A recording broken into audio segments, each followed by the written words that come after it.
Alléluia. Seigneur, sois béni. Nous lui rendons grâce pour sa présence effective au milieu de nous. Parce que nous sommes conscients qu'il est là. Nous sommes conscients de sa présence. Et nous voulons, et nous souhaitons, nous prions qu'il nous parle encore ce matin, parce que nous sommes dans sa maison. Nous voulons entendre de lui. Nous voulons entendre sa voix à travers le Saint-Esprit. Est-ce que tu peux demander au Seigneur, est-ce que nous pouvons demander au Seigneur de nous parler ce matin? Que tu n'entendes pas la voix d'un homme, que tu entendes la voix du Seigneur à partir de son saint trône, qu'il te parle par son Esprit Saint. Oui, nous allons prier. Ô Seigneur qui est capable, Seigneur, dans tout cela. Seigneur, seul ton Esprit Saint peut faire entendre ta voix. Seigneur, nous voulons entendre ta voix ce matin. Esprit de Dieu, Seigneur, parle par ton serviteur. Fais de ton serviteur un instrument de choix ce matin. Parle au travers de lui. Que la voix du Seigneur soit entendue. Qu'il soit un véritable membre du Seigneur Jésus. Qu'il soit sa bouche. Et que tu parles à ton peuple. Tu l'encourages, tu l'exhortes. Tu lui montres tes voies. Tu lui donnes ta parole qui est pareille à un feu, qui est comme un marteau qui brise le roc. Et que le roc de notre chair soit brisé. Que le Seigneur mon Dieu, et tout ce qui est inflammable en nous soit consumé par ton feu, le feu de ta parole. Que Jésus soit élevé, qu'il soit glorifié, qu'il soit exalté. À toi la gloire, Seigneur. À toi l'honneur, à toi la puissance. Au nom puissant de Jésus. Amen. Amen. Le Seigneur vous bénisse. Nous allons terminer ici avec la série Naître de nouveau. C'est la 5e partie. Et ce matin, l'objectif visé, c'est comprendre la vie de résurrection. C'est savoir comment mener une vie chrétienne victorieuse. Nous avons vu dans la première partie que naître de nouveau, c'est devenir une nouvelle créature en Christ. C'est appartenir au royaume de Dieu. C'est avoir les capacités de Dieu, c'est-à-dire celles de Christ, même si elles sont encore latentes en nous. Elles vont se développer. C'est un mystère. C'est une agréable surprise. Alors, cela arrive lorsqu'on place toute sa confiance dans le Seigneur, dans l'œuvre qu'il a accomplie à la croix, dans sa parole. Dans la deuxième partie, nous avons appris qu'un né de nouveau est caractérisé par l'amour de Dieu qui est en lui, qui est dans son esprit, qui doit se libérer et l'environner et toucher son âme, toucher ses émotions, toucher toute sa personne. Et pour pouvoir maintenant être donné aux autres. Cet amour doit être libéré en nous pour être utile aux autres. Et nous devons donc coopérer avec le Saint-Esprit pour que cela soit possible. Et dans la 3e, nous avons compris que la nouvelle naissance change notre espèce. Nous changeons d'espèce. Et nous devons aussi parler le langage du royaume, la langue du royaume. Et dans la 4e partie, alors nous avons découvert le processus de la nouvelle naissance. Nous avons compris le processus. Nous devons mourir, ainsi de suite. Aujourd'hui, nous parlerons de la vie de résurrection, c'est-à-dire de la vie chrétienne victorieuse, la vie de résurrection. Si nous acceptons mourir, nous allons aussi ressusciter. Pour y arriver, nous allons rappeler la mort, le principe de la mort. On va parler de la résurrection sans la mort. Nous ne faisons rien pour ressusciter, mais nous devons faire quelque chose pour mourir. Dans 1 Pierre chapitre 4, verset 1 à 2, Nous lisons, ainsi donc, puisque le Christ a souffert dans son corps, armez-vous aussi de la même pensée. Puisque le Christ a souffert dans son corps, armez-vous aussi de la même pensée. Celui qui a souffert dans son corps a rompu avec le péché, afin de ne plus vivre le temps qui lui reste à passer dans son corps, selon les passions humaines, mais selon la volonté de Dieu. La souffrance nous amène à la mort, à la délivrance du péché. Lorsque nous acceptons la souffrance, nous finissons par mourir. Et désormais, on ne vit plus selon les passions humaines, mais selon la volonté de Dieu. Cela veut dire qu'on est libre. C'est de ça qu'il est question. Lorsqu'on parle de la liberté en Christ, il est question de cette liberté, de la liberté par rapport à cette force qui nous comprime et nous empêche de faire la volonté de Dieu. Cette force qui va à l'encontre de l'esprit. Cette force que l'apôtre Paul avait découverte. Je ne fais pas le bien que je veux, je fais le mal que je ne veux pas. Et la délivrance, c'était lorsqu'il a découvert la croix. Et qui me délivrera de ce corps voué à la mort. Dieu soit loué, c'est par Jésus-Christ notre Seigneur. C'est Romains chapitre 7, verset 24. C'est par Jésus-Christ notre Seigneur. Jésus-Christ seul a pu mener une vie sans péché. C'est seul Jésus qui a pu vivre sans péché.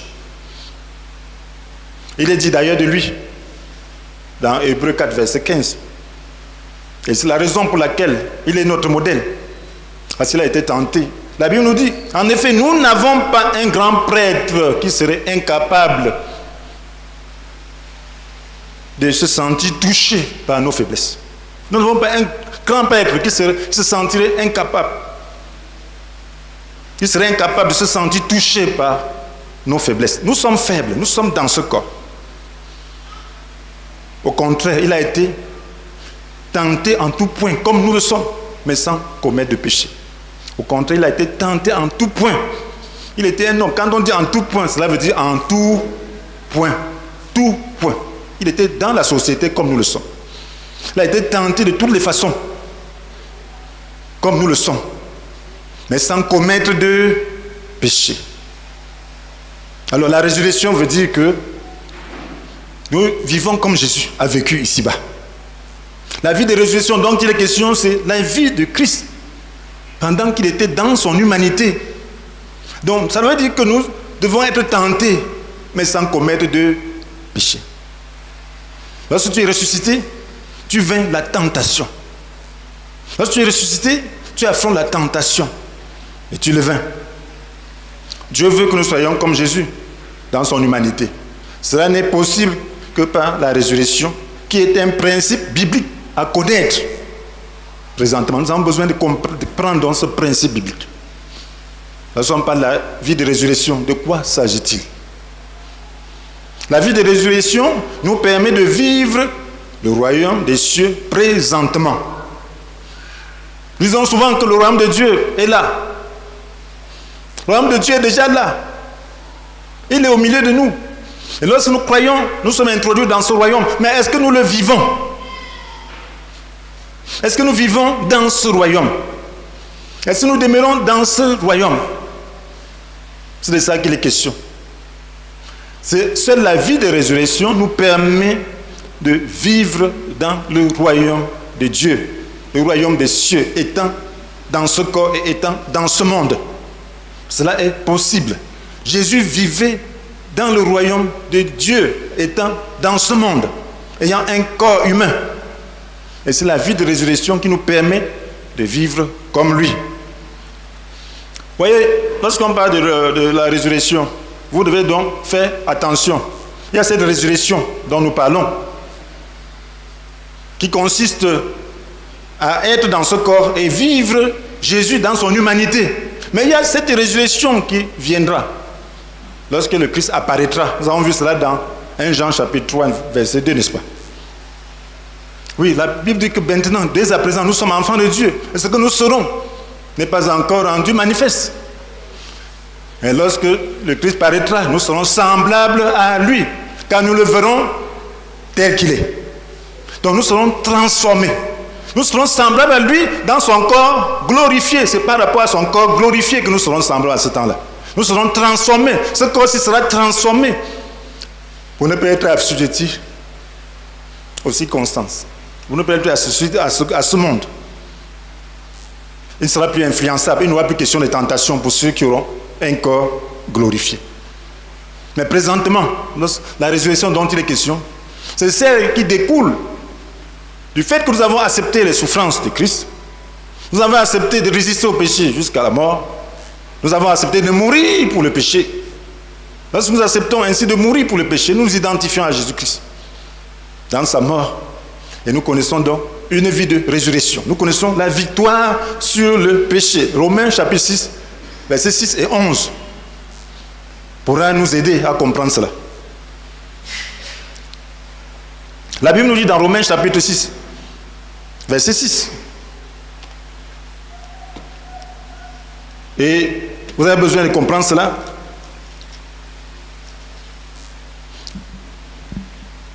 Comprenons donc que l'homme que nous étions autrefois a été crucifié, afin que le péché, dans ce qui fait sa force, soit réduit à l'impuissance et que nous ne servions plus le péché comme des esclaves. Ça, c'est semeur. Comprenons donc que l'homme que nous étions autrefois, l'homme, pour ressusciter, il faut mourir, n'est-ce pas?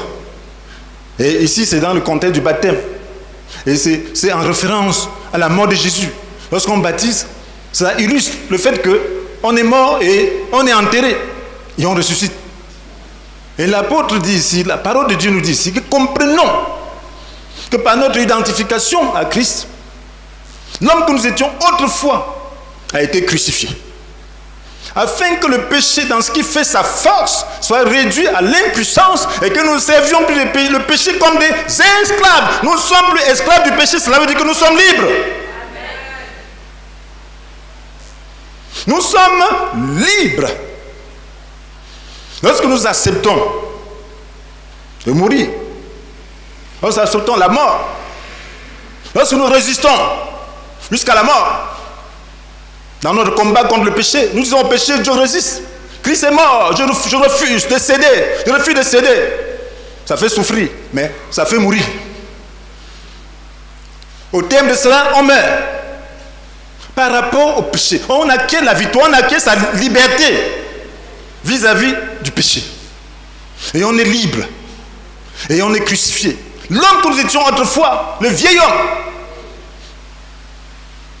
l'homme qui est l'antichambre du diable, cet ennemi que le diable avait introduit en nous, cet homme a été crucifié, afin que le péché, dans ce qui fait sa force, soit réduit à l'impuissance. Le péché en nous, mais il est impuissant. Que nous ne servions plus le péché comme des esclaves. Avant, nous servions le péché comme des esclaves. Il nous disait maudit, on maudissait.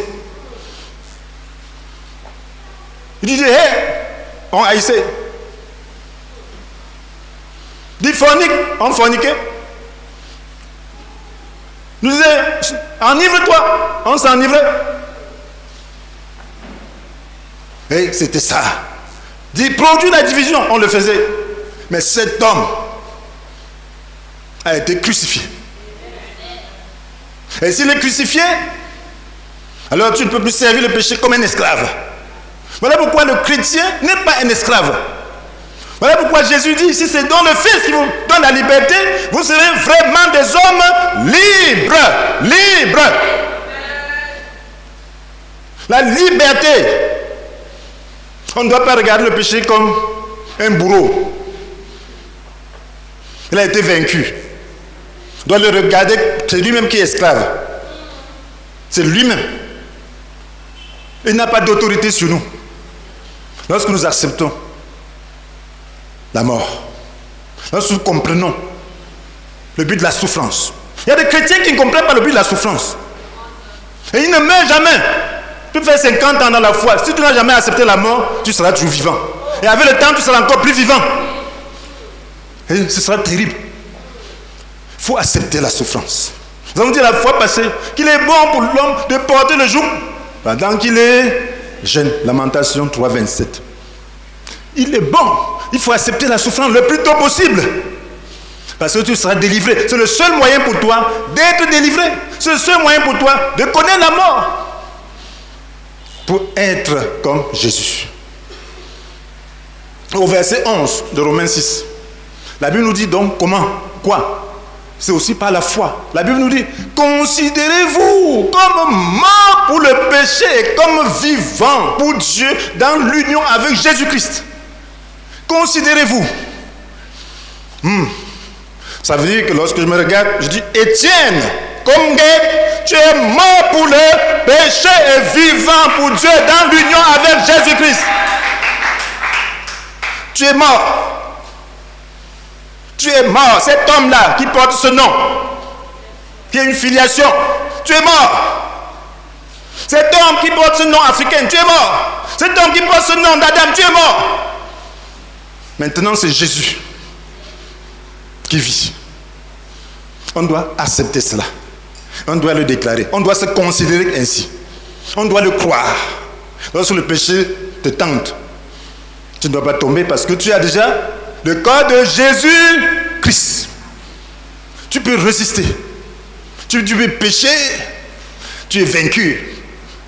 Si Jésus l'a porté, je ne le porte plus. Ce n'est pas sur moi, c'est à la croix. Toi, tu viens faire quoi? Décampe. Et décampe. C'est ce que le Seigneur nous demande de faire. Et la Bible nous dit donc, puisque nous sommes morts, nous sommes aussi ressuscités. Dans Colossiens chapitre 3, verset 1 et 2. Mais vous êtes aussi ressuscités avec le Christ. Dans le chapitre précédent, il a parlé de notre mort. Mais ici, il parle de la résurrection. Ça, c'est Colossiens, c'est pas Romain. Dans Colossiens 2, on parle de mort, au principe élémentaire de ce monde. C'est la même mort. Mais il dit, vous êtes aussi ressuscités. Et qu'est-ce qu'il faut faire? Recherchez donc les réalités d'en haut. Recherchez donc les réalités d'en haut. Là où se trouve le Christ qui siège à la droite de Dieu. Amen. Donc celui qui est ressuscité voit les choses différemment. Il est déjà dans le royaume de Dieu. Il recherche les réalités d'en haut.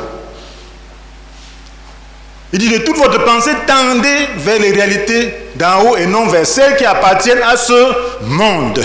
Cela veut dire, lorsque tu regardes le monde, tu le regardes par rapport aux perspectives du royaume. Lorsque tu regardes le monde, tu vois le royaume à travers le monde. Et c'est Jésus qui est notre exemple. Lorsqu'il est venu dans ce monde, il est venu avec une mission bien claire. Et lorsque tu es dans ce monde, tu dois connaître que tu as une mission. Et cette mission doit être comme celle de Jésus. Il nous a donné son exemple. Il était le modèle. Il est venu pour sauver. Il est venu pour donner le bonheur à l'humanité. Il est venu pour aider. Il ne cherchait que les réalités d'en haut et non celles d'en bas. La réalité d'en haut, c'est quoi? C'est rechercher le salut et le bonheur des autres. Puisque les autres sont dans ce monde, ils sont de ce monde. Et toi, qui es dans le royaume, tu dois avoir une vision plutôt céleste de ce monde. Tu dois sortir de tes préoccupations pour commencer à te préoccuper des autres. Tu as déjà le bonheur. Et tu veux que les autres aussi connaissent le bonheur. Tu as déjà le salut. Tu veux que les autres connaissent le salut. Tu veux amener les autres à la justice à travers les paroles. C'est ce que Jésus faisait. Il a enseigné les gens. Il a déclaré sa mission dans Jean chapitre 10, verset 10. Il dit, le voleur vient seulement pour voler, pour tuer et pour détruire. Moi, je suis venu afin que les hommes aient la vie et une vie abondante. Sa mission, c'était que toute personne qui rencontrait ait la vie et une vie abondante. Il s'occupait de l'homme dans ses trois dimensions. Spirituelle, psychique, physique, morale. Il s'occupait de l'homme. Alors il apporte le salut, la justice aux gens. Il leur montrait comment vivre selon la justice. Et il leur apportait aussi à manger. Et il les guérissait, il s'occupait de leur corps. Il les guérissait. C'était à cause de cette recherche de bonheur. C'était à cause de cette mission de salut. C'est pas les réalités d'en haut. S'occuper des autres. Parce que les autres ont des problèmes. Toi, tu n'en as plus. Lorsque tu crois, lorsque tu es ressuscité, tu n'as plus de problème. Tu es libéré de toi-même. Tu commences à t'occuper des autres. Qu'est-ce que je peux faire pour les autres? Tu ne vis plus pour toi-même. Parce que concernant toi-même, tu es déjà arrivé. Tu es déjà arrivé. Maintenant, tu vis pour les autres. Comment puis-je les rendre heureux? Ils ont des problèmes de justice. Comment puis-je les amener au salut? Ils ont des problèmes de guérison. Comment puis-je les guérir? Ils ont faim. Comment puis-je leur donner à manger? Cela veut dire, quelle que soit ta situation, si tu te plains, cela veut dire que tu n'es pas en train de rechercher les réalités d'en haut. C'est que tu n'es pas ressuscité. Parce que par notre union avec Christ, nous sommes pleinement comblés, car il est le chef de toute autorité, de toute puissance. Lorsque tu es ressuscité, tu as cette foi, et quelles que soient les circonstances, tu restes en haut. Ce sont les autres qui ont des problèmes, toi tu n'en as pas. Lorsque vous voyez les hommes de Dieu, vous pensez qu'ils vivent dans ce monde, non? Mais vous les voyez avec leur visage. Pourquoi? Parce qu'ils se préoccupent des autres. Eux, ils n'ont pas de problème. Le problème, c'est déjà résolu. C'est Dieu qui résout ça. Eux, ils doivent se préoccuper des autres. Oh, tel, je vois qu'il a un peu de problèmes, je prie pour lui. Je vois tel, je ne l'ai pas vu, je prie pour la personne. Je vois tel, je l'ai vu aujourd'hui, mais je prie pour cette personne. Voilà. Tu te préoccupes de son bonheur, tu te préoccupes de son salut. Telle difficulté n'a pas pu passer le corps. Oh, comment puis-je faire? On prie pour lui. Tel a voyagé, il faut qu'on prie pour lui. Voilà les réalités d'en haut. Les réalités d'en haut. Tel a faim, il faut qu'on lui donne quelque chose à manger. Voilà les réalités d'en haut. Et il a une confiance. Il sait qu'il est. Il a son estime de soi. Et a fait la différence avec l'ego. Il faut faire la différence entre l'estime de soi et l'ego. Amen.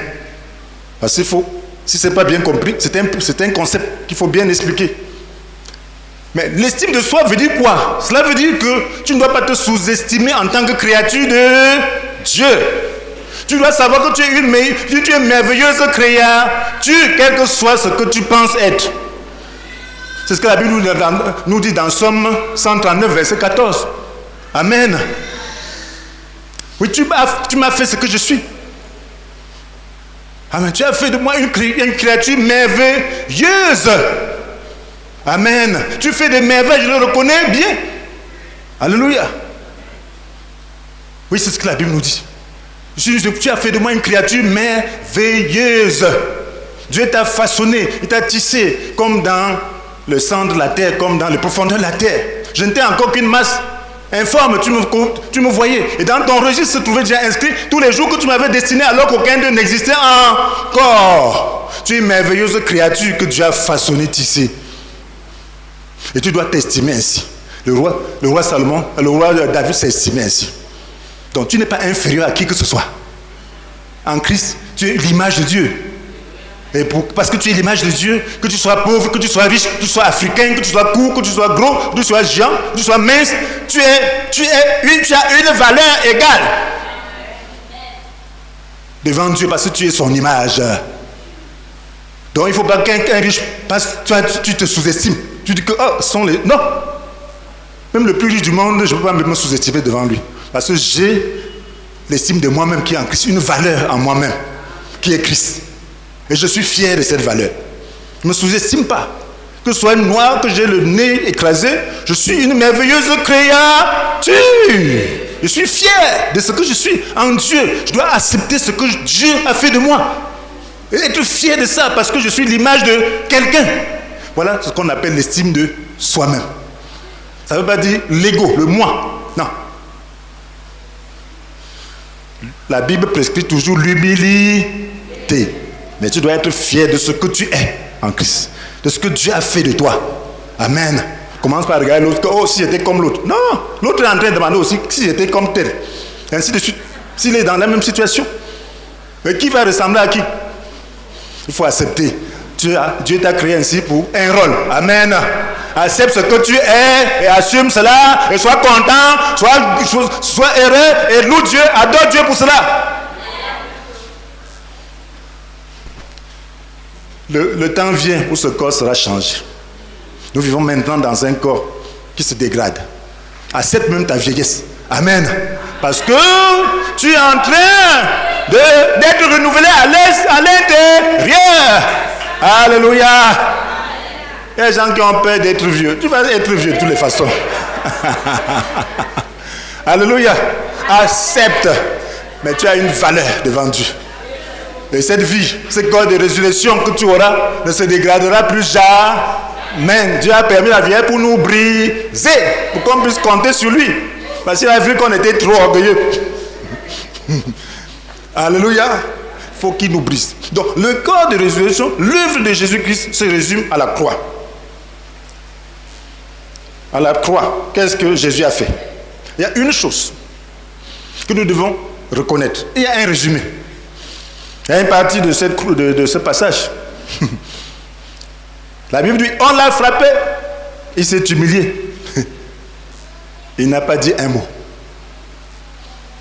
Semblable à l'agneau mené à l'abattoir. Tout comme la brebis muette devant ceux qui l'attendent. Il n'a pas dit un mot. Ça c'est Ésaïe 53, verset 7. On l'a frappé.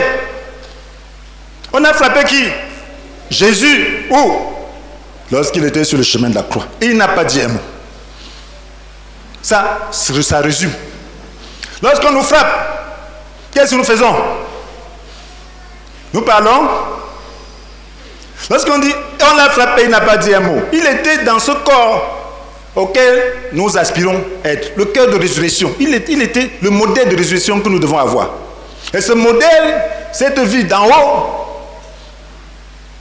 veut dire simplement qu'on l'a frappé, il n'a pas dit un mot. Il s'est humilié. Il n'a pas dit un mot. Lorsqu'on te frappe, tu dois t'humilier.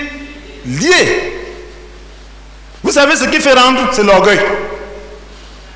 Lorsqu'on le frappe, il dit c'est qui même qui me frappe là? Tu résistes. Orgueil.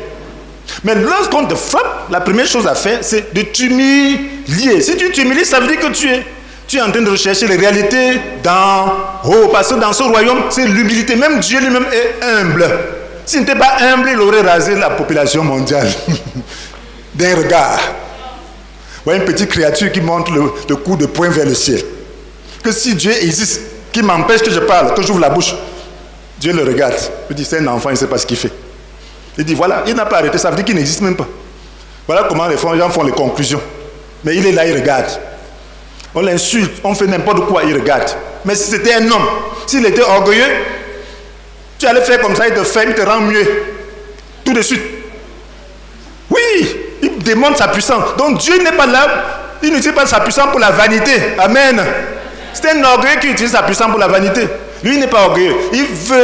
Il a un plan de salut pour chacun. Et lorsqu'il déploie sa puissance, c'est pour le bien. Soit il discipline pour amener les gens à connaître la justice, soit il utilise sa puissance pour faire du bien aux gens. Donc, on l'a frappé, il s'est humilié, il n'a pas dit un mot.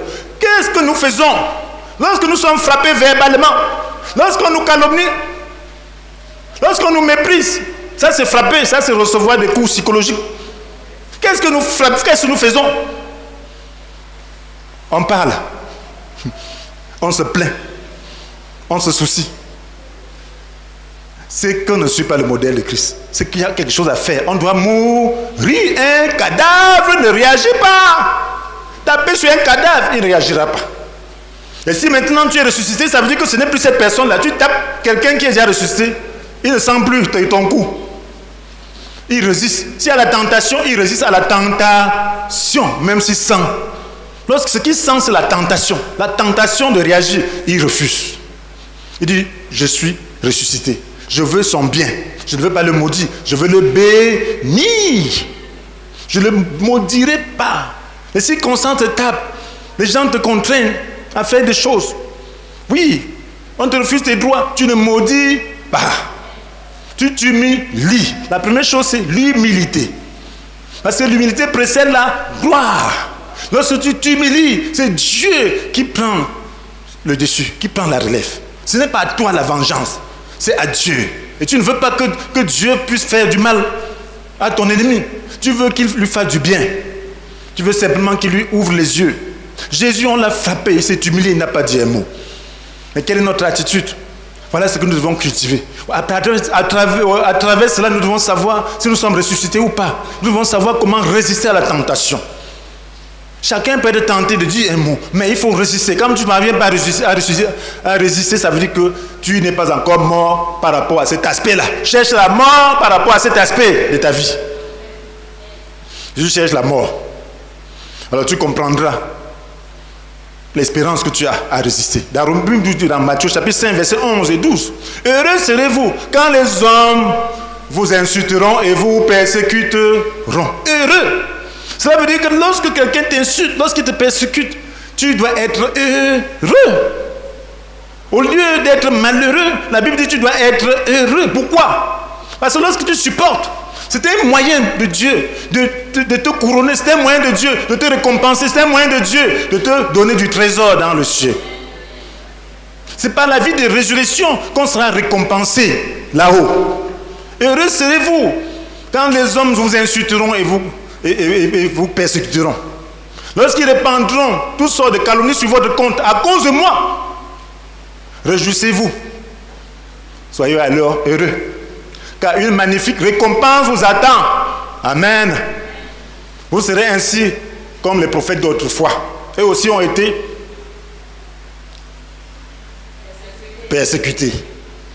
Avant vous, de la même manière. Amen. Amen. Cela veut dire que lorsque tu envies un prophète, tu vois qu'il aura une grande récompense. Tu peux être aussi comme ce prophète-là. Par ton comportement, en te réjouissant de mauvais traitements que tu subis. Ne lutte pas avec les circonstances, avec les agents que Dieu utilise pour t'insulter. Dieu veut te donner de la couronne. Dieu veut te récompenser. Et toi, tu refuses. Lorsque tu refuses, ça veut dire que tu ne comprends pas. Lorsque tu es ressuscité, tu te réjouis plutôt. Regardez les disciples. Ils croyaient cela à la lettre. On les fouette. Ils se réjouissent. Ils disent, oh Seigneur, c'est merveilleux. Oh, mon compte au ciel est en train de se remplir. Gloire à Dieu. Oui, tu m'as donné la possibilité. Ne sois pas là pour préserver ton moi, pour chercher à préserver ta dignité. Sois libre. Amen. Oui, il y a combien de personnes sont attristées, souffrent, parce qu'ils disent qu'on les a honnis, parce qu'ils disent qu'on les a rabourés publiquement, parce qu'ils disent qu'on les a traités injustement, publiquement. Ils ont eu honte. Non, tu ne dois pas avoir honte. Humilie-toi. Quel que soit ce qu'on fait contre toi, publiquement, humilie-toi. Lorsque tu humilies, mon frère, il y a une loi. Lorsque tu t'humilies, l'argent qui a été utilisé, c'est lui qui est repris.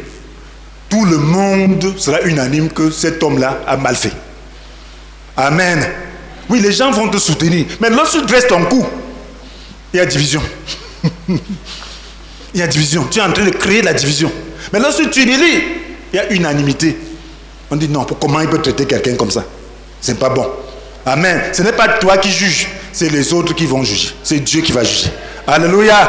Et ils vont t'élever. Alors qu'ils pensaient qu'il était en train de t'abaisser, on sera en train de t'élever. Tu auras de l'estime aux yeux de ceux-là qui t'ont vu être traités injustement. C'est comme ça que ça se passe. Il y a une loi, c'est la loi de Dieu. Le cou qu'on dresse est brisé. Le cou qu'on baisse est élevé. C'est la loi de Dieu. Ça commence dès à présent et ça se répercute dans l'éternité. Donc soyez humbles. Celui qui est humble sauve les vies, empêche les divisions, mais est honoré et élevé. Parce que la Bible dit l'humilité précède la gloire. Chaque fois qu'on t'humilie, comprends que Dieu est en train de t'élever. Lorsqu'on t'humilie injustement, dis-toi Seigneur merci parce que je suis en train d'être élevé. Et lorsque tu comprends cela, ça veut dire que tu as eu la vie de résurrection. Tu es en train de voir les choses selon les perspectives de Dieu. Tu n'es pas en train de rechercher les réalités d'en bas, mais les réalités d'en haut. Voilà les réalités d'en haut. Dans ce monde, lorsqu'on lorsqu'on cherche à t'abaisser, c'est qu'on te méprise, c'est qu'on te piétine, c'est qu'on t'abaisse réellement. Mais dans le royaume de Dieu, lorsque tu es méprisé ici, tu es en train d'être élevé en haut. Et voilà les réalités d'en haut. Ne recherche pas la vaine gloire. Amen. Oui, Jésus n'a pas cherché la gloire. Mais sois digne, sois fier. Ça ne veut pas dire que tu dois porter les habits de 10 francs. Lorsque tu es capable de porter ce qui est mieux. Non. Tu dois être heureux de ta vie. Alléluia. Tu dois être tel qu'il n'y a pas de reproche. Tu dois être libre par rapport à ta vie. Mais ne pas te sentir malheureux parce que quelqu'un cherche à t'abaisser. Non. Tu dois te réjouir. Parce que celui qui cherche à t'abaisser est malheureux, celui qui est malheureux. La vie de résurrection nous place dans les cieux. Cette vie nous place dans les cieux. La Bible nous dit, dans Éphésiens chapitre 2, verset 6, par notre union avec Jésus-Christ, Dieu nous a ressuscités ensemble et nous a fait siéger ensemble dans le monde céleste. Par notre union. Donc cela veut dire que lorsque tu t'unis, lorsque tu t'identifies à Jésus, dans ses souffrances, dans sa mort, alors Dieu te ressuscite aussi.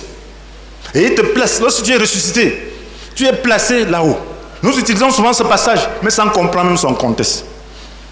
C'est la vérité, mais souvent une demi-vérité. Cette résurrection-là, tu dois la connaître effectivement. Cela veut dire que tu dois résister à la mort, au péché. Et connaître la mort par rapport au péché. Si tu connais la mort par rapport au péché, tu es placé maintenant dans les lieux célestes où Christ se trouve. En Christ, à la droite de Dieu le Père. Tu es au-dessus des circonstances. Tu es au-dessus de ce qui se passe.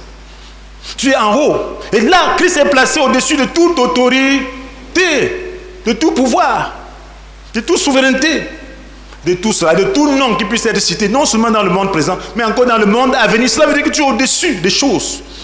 Tu ne dois pas te plaindre avec le monde. Oh, je laisse à tes pieds mes fardeaux. On a chanté cela. Tu ne dois pas te plaindre. Tu sais maintenant ce que Christ a fait. Ce que Christ a fait est vrai pour toi. Et vous savez, la Bible nous dit qu'il y a une puissance dans la résurrection. Dans Éphésiens 1, verset 19, la Bible nous dit que Dieu a mis en œuvre une extraordinaire grande puissance en notre faveur. Amen. Oui, il a mis en œuvre une extraordinaire grande puissance. Cela veut dire que lorsque tu acceptes de mourir, la puissance que tu auras, la puissance qui va agir en toi pour te faire ressusciter est extraordinairement grande. Et la Bible dit, cette puissance, en effet, il a fait agir dans le Christ. Lorsqu'il a ressuscité d'entre les morts, il a fait asseoir dans le monde céleste. Donc c'est une puissance extraordinairement grande, la puissance de la résurrection. Si nous voulons connaître la puissance de Dieu, acceptons la mort. Et croyons en ça, à la puissance du Saint-Esprit, pour pouvoir nous donner la capacité de vivre au-dessus de toutes les circonstances de ce monde. Voilà le secret. Accepter la mort, accepter la faiblesse, pour que ce soit la puissance de Dieu qui se manifeste, qui se déploie. Parce que lorsque cette puissance se manifeste, rien ne peut y résister. Devant lui s'avance un feu qui consume alentour ses ennemis. Rien ne peut résister. Et lorsque nous acceptons cette puissance, c'est là que nous faisons du bien aux gens. Nous vivons maintenant avec une mission, c'est de Jésus. Je prends un exemple. Nous avons besoin de savoir à qui croire. Il y a les réalités d'en bas et les réalités d'en haut. Lesquelles croire? Tu crois à quoi? La Bible nous dit d'ailleurs, si nous avons des soucis de santé. Pourtant, en vérité, c'est de nos maladies qui s'est chargé. Sont nos péchés qu'il a pris sur lui. Sont nos souffrances qu'il a pris sur lui. Pourtant, en vérité, c'est de nos maladies qui s'est chargé. Sont nos souffrances qu'il a prises sur lui, alors que nous pensions que Dieu l'avait puni, frappé, humilié. Mais c'est pour nos péchés qu'il a été percé. C'est pour nos fautes qu'il a été brisé. Et le châtiment qui donne la paix est retombé sur lui. C'est par ces blessures que nous sommes guéris. Nous étions tous errants, pareils à des brebis. Chacun de nous allait par son propre chemin. Dieu a fait retomber sur lui l'effort de nous tous. On l'a frappé, s'est humilié. Il n'a pas dit un mot semblable. N'agneau mené à l'abattoir, tout comme la brebis mise devant ceux qui l'attendent. Il n'a pas dit un mot. Cela veut dire que mon frère, tu dois croire. Il dit pourtant en vérité. La vérité c'est quoi? Pourtant en vérité il s'est chargé de nos... Pourtant en vérité c'est de nos maladies qui s'est chargé. Mais qu'est-ce que tu vis? Ta réalité c'est quoi? Lorsque tu es malade, tu désespères complètement. Mais quelle est la vérité? Lorsque tu as des problèmes, tu désespères. Mais quelle est la vérité? La vérité est celle de la croix. La vérité c'est la croix. La vérité c'est que le Christ nous a libéré de la malédiction que la loi faisait peser sur nous, en prenant la malédiction sur lui-même. La vérité c'est que le Christ s'est chargé de nos maladies et c'est par ses blessures que nous sommes guéris. Donc tu as déjà de l'espérance, mon frère, ma soeur. Même si l'hôpital doit t'aider, tu dois aller par la foi. Tu ne dois pas aller complètement désespéré. Tu dois avoir une confiance totale en l'œuvre du Seigneur. Quelle est la vérité? Nous avons besoin de connaître la vérité de ces choses. Lorsque tu as des problèmes, quelle est la vérité? Est-ce que tu crois à la vérité ou à la réalité de ce monde? La vie de résurrection te permet de croire à la vérité. Pourtant, en vérité, c'est de nos maladies qui s'est chargé. Ce sont nos souffrances qu'il a prises sur lui. Tu dois croire cela de tout ton cœur, de toutes tes forces. La vie de résurrection te permet de croire cela. Parce que tu es déjà mort. Un mort n'a même plus de problème. Un mort n'a pas de problème. Tu es ressuscité, tu es mort par rapport à ce monde. Je n'ai pas peur que Jésus vienne maintenant, je m'en vais. S'il retarde, je finirai par mourir. Je n'ai pas peur de la mort. Mais tant que ma mission n'est pas finie, personne ne peut me toucher. Parce que c'est Dieu. Ma vie est entre ses mains. Pour que tu me touches, il faut que tu traverses d'abord Jésus. Tu le traverses et tu peux le traverser. Donc tu dois avoir cette assurance. Ce n'est pas vrai seulement pour moi. C'est vrai pour toi, pour moi. C'est question de la vérité. Tu crois à quoi? Tu crois à la vérité ou à la réalité de ce monde? Tu crois à la réalité d'en bas ou aux réalités d'en haut? Si nous commençons à croire, c'est nous qui permettons au diable d'agir. Jésus a déjà tout fait. Oui, on permet au diable d'agir. On lui dit qu'on a peur de quelque chose que Jésus a déjà porté. Tu as peur de ce que Jésus a déjà approprié tes malédictions. Chaque jour, tu te soucies. Il veut manger comment? Peut-être il y a ceci. Tu as peur de quoi? Qui ne va pas s'occuper de toi? Tu ne dois pas avoir peur. Tu dois croire. Et lorsque la peur vient, nous sommes dans ce monde. Nous résistons. Parce que la peur te vole. La peur brise ta foi, anéantit ta foi. C'est la foi qui fait que tu puisses rayonner. Seule la foi te permet de recevoir quelque chose de Dieu. La peur va faire que même quelqu'un qui veut te donner ne peut pas te donner. Parce que tu n'as pas de l'atmosphère pour prendre. Mais la foi te permet de te hisser et de prendre même de la main du méchant. Ça demande de mourir. C'est parce que nous ne sommes pas morts. C'est parce que nous aimons le monde. Parce que nous voulons faire des choses selon le monde. Parce que nous voulons faire des choses comme le monde. Et là, on a peur. Tu dois vivre devant Dieu. Quelqu'un qui est ressuscité vit devant Dieu. Il répond à Dieu. Et lorsque tu vis devant Dieu, ce qu'on dit, ce qu'on pense, t'importe peu. Tu agis selon la volonté de Dieu. Ce n'est pas un homme qui va te juger demain. C'est Dieu là qui va te juger. Lorsque j'agis, je me demande, Seigneur Dieu, le jour là, est-ce que c'est conforme? Lorsque j'enseigne, je dis, Seigneur, ce que je dis là, je ne veux pas être un menteur. Je ne veux pas que demain tu dises que j'ai menti. Juge-moi très à présent. Si ce n'est pas toi, je ne te parle pas. Lorsque je pose un acte, je me pose selon la volonté de Dieu. Je dis que toi là, c'est toi qui vas me juger demain. Et tout le temps, en ces jours, lorsqu'on dit que Jésus revient, chacun doit se mettre bien. Parce que c'est un juste juge. Et mon souci, c'est par rapport à la récompense. Quelquefois, quand j'y pense, je pleure. Du Seigneur, donne-moi de faire les choses telles que je serai irréprochable devant toi. Lorsqu'il vient, lorsqu'il y a cette perspective de venir, je me dis, Seigneur, il y a certainement des choses dont tu vas me reprocher. Ça me fait peur. Je ne suis pas content que ce soit reproché pour ceci ou cela. Mais je ne peux pas faire autrement. Je sais qu'il va me reprocher des choses. Je dis, mais autant que je peux, Seigneur, je t'en supplie. Je ne veux pas être parmi les derniers, je veux être parmi les premiers. Aide-moi à être parmi les premiers. Aide-moi. Je ne veux pas être parmi les derniers. Aide-moi. Lorsque je pense à son retour, c'est ce qui m'arrive. Quelquefois, je pleure pour moi-même. Oui, pour moi-même. Je dis, Seigneur, est-ce que c'est vraiment ça? C'est ce que tu dois faire. C'était un juste juge. Il a envoyé Judas en enfer. C'était un juste juge. Il a averti ses disciples que veillez pour que ce jour ne vous surprenne pas. C'était un juste juge. Il a dit, je suis avec vous comme ça. Je suis vos amis, mais veillez. Parce que si ce jour surprend quelqu'un, il sera laissé. C'était un juste juge. Il leur montre comment faire pour avoir de la récompense. Il dit, si tu veux être grand, sois le serviteur des autres. Oui, si tu veux être premier, sois l'esclave des autres. Est-ce que c'est ce que nous sommes? Est-ce que nous le sommes dans nos cœurs? Si tu ne l'es pas, ne te lève pas. Le jour-là, tu ne seras pas grand. C'est déjà là. On doit se poser la question, comment donc faire? Il faut s'humilier à l'intérieur. Et ce n'est pas la mort et la résurrection que cela est possible. Oui, tu peux être humble dans ton cœur. Tu peux être humble et tu peux être doux par la grâce de Dieu. Et si tu l'es, tu es heureux d'abord ici-bas. Parce que tu aimes les gens, tu n'as personne que tu tiens dans ton cœur.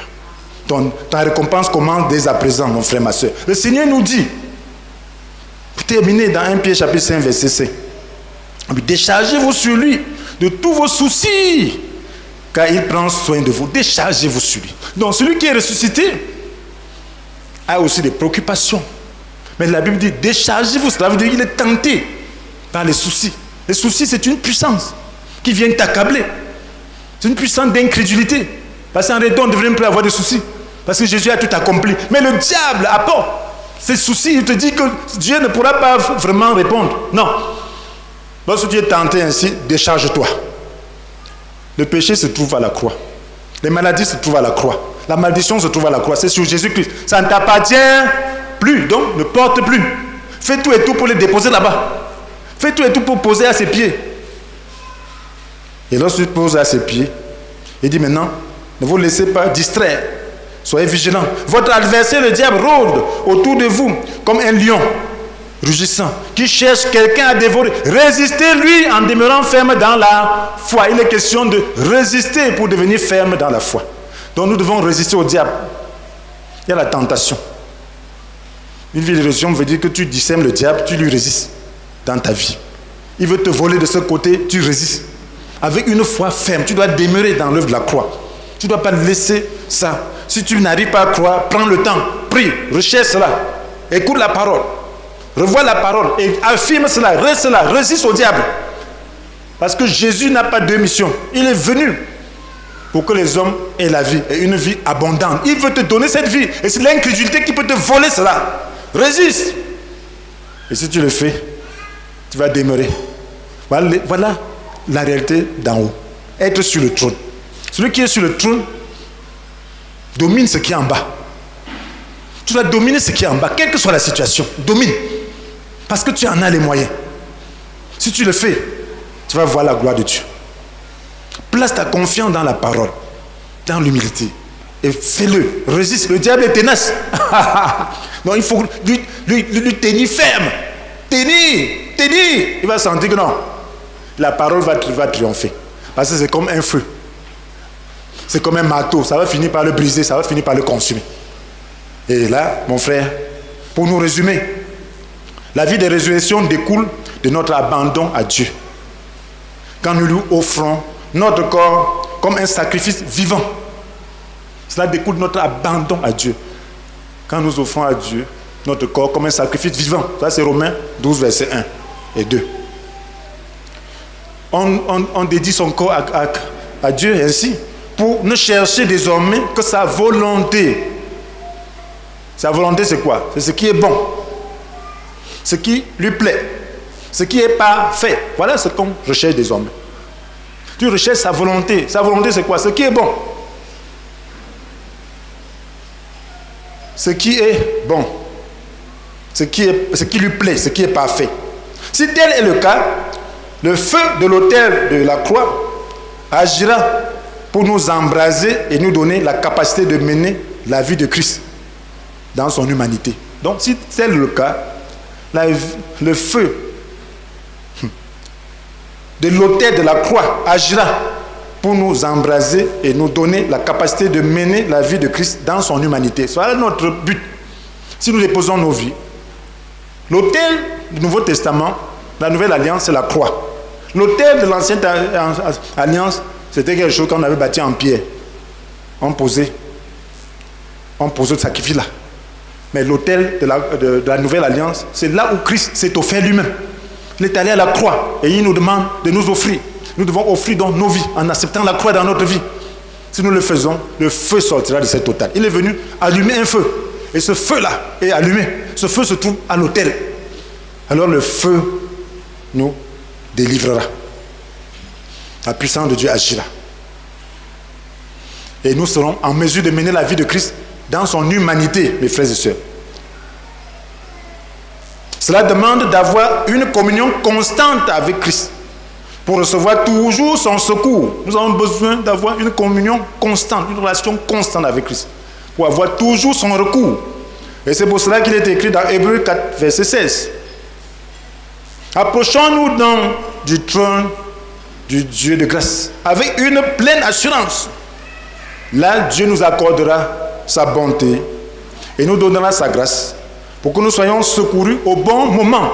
Là, Dieu nous accordera sa bonté et nous donnera la grâce pour que nous soyons secourus au bon moment. Nous avons besoin de la grâce de Dieu, mais nous devons nous approcher du trône du Dieu de grâce avec une pleine assurance. Cela veut dire que notre conscience doit être lavée. Nous devons avoir la foi.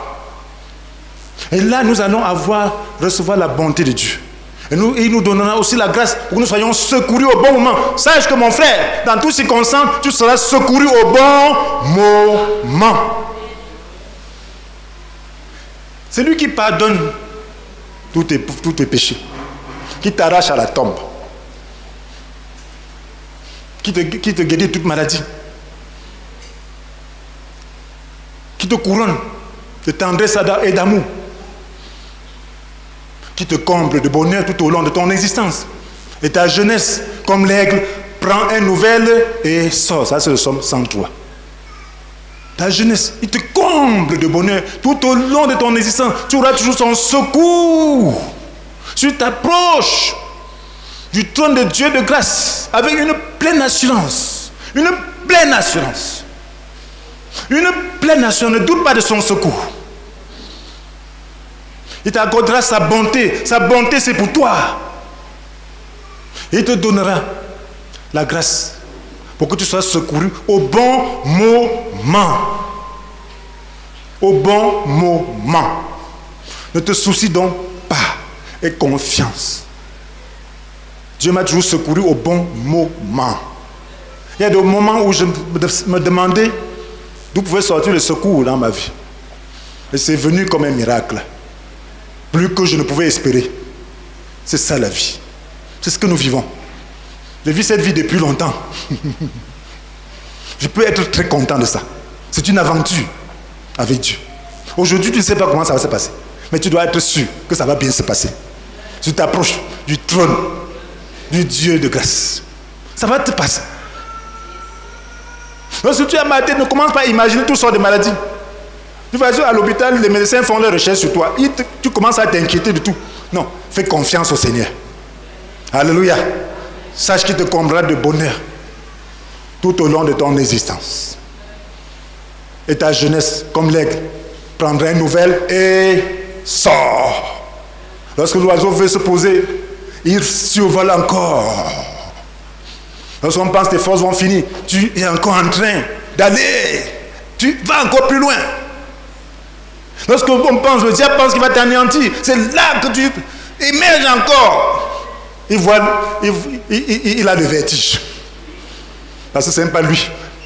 Ce n'est pas lui qui commande le monde. Le diable ne vous trompe pas, il ne commande rien. Il commande ceux qui sont peureux et qui sont dans son domaine. Il connaît, n'aie pas peur du diable. C'est quelqu'un qui est vaincu.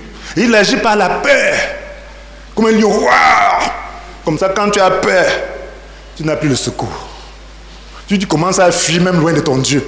Tu commences à fuir loin du secours.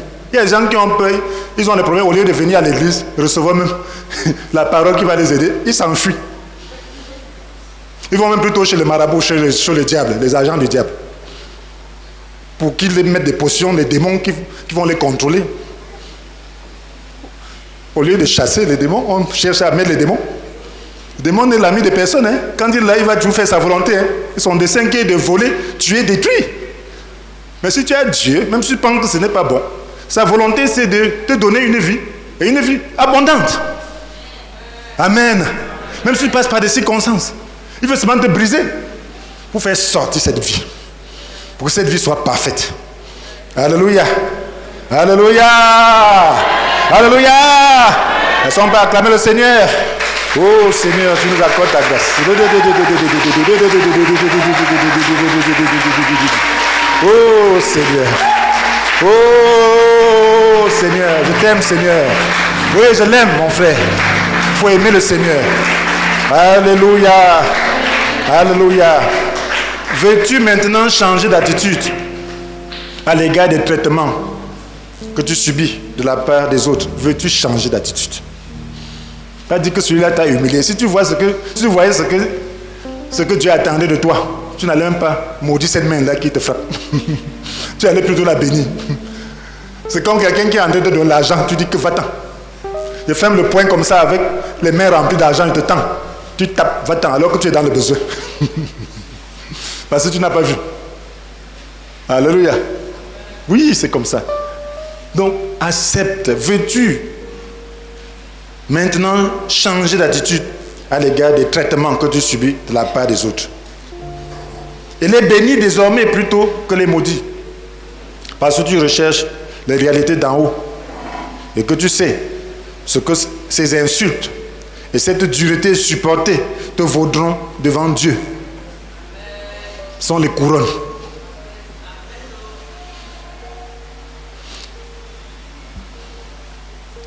Une magnifique récompense. Veux-tu mener une vie qui plaise à Dieu? C'est-à-dire une vie au-dessus du péché. Alors, on peut prier ensemble. Parle au Seigneur, à ton Dieu qui voit dans le lieu secret. Dis-lui, Père éternel, je m'approche courageusement de ton trône parce que je crois en ta bonté. Je m'approche courageusement de ton trône parce que je crois en ta bonté. Et parce que je sais que tu veux ma délivrance du péché. J'implore ton secours afin que le sacrifice de moi-même que je fais à l'autel de la croix du Christ soit agréé par la puissance du Saint-Esprit. Change-moi et donne-moi de ressembler à Jésus ton Fils dans sa vie morale et ses œuvres. Amen.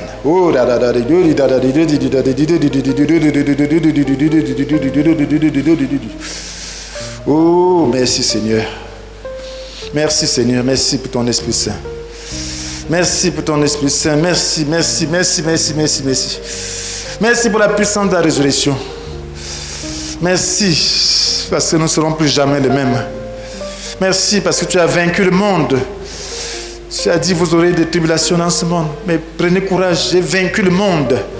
Oh Seigneur, tu as désarmé toute autorité, tout pouvoir, les donnant publiquement en spectacle en triomphant par la croix. Oui Seigneur, Satan est vaincu, il est lié. C'est toi le maître de notre vie, c'est toi le maître de nos circonstances. Nous t'adorons, nous te bénissons, nous te glorifions Seigneur. Oh Seigneur, nous t'adorons, nous t'aimons Seigneur. À toi la gloire, à toi l'honneur, à toi la puissance. D'éternité en éternité, au nom puissant de Jésus. Amen. Prenez quelques questions de réflexion, parce qu'il faut réfléchir un tout petit peu sur le message, selon que vous avez compris, et en réécoutant. Première question, quel est le modèle de la vie de résurrection? Quel est le modèle de la vie de résurrection à laquelle nous devons aspirer et expérimenter? Quel est le modèle de la vie de résurrection à laquelle nous devons aspirer et expérimenter? Quel est le modèle de la vie de résurrection à laquelle nous devons aspirer et expérimenter? Deuxième question. Comment se manifeste la vie de résurrection? Comment se manifeste la vie de résurrection? Deuxième question. Comment se manifeste la vie de résurrection?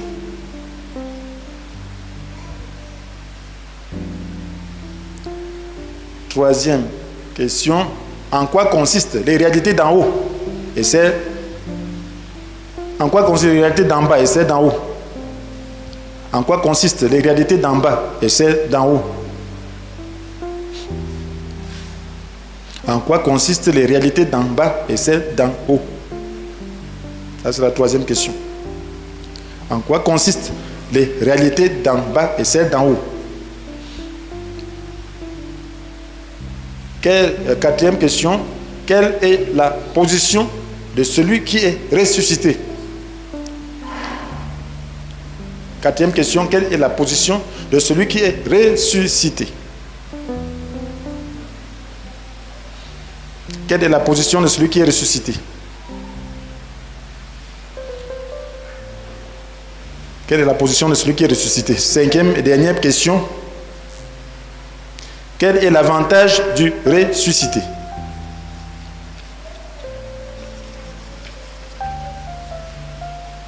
Quel est l'avantage du ressuscité? Quel est l'avantage du ressuscité? Que Dieu vous bénisse.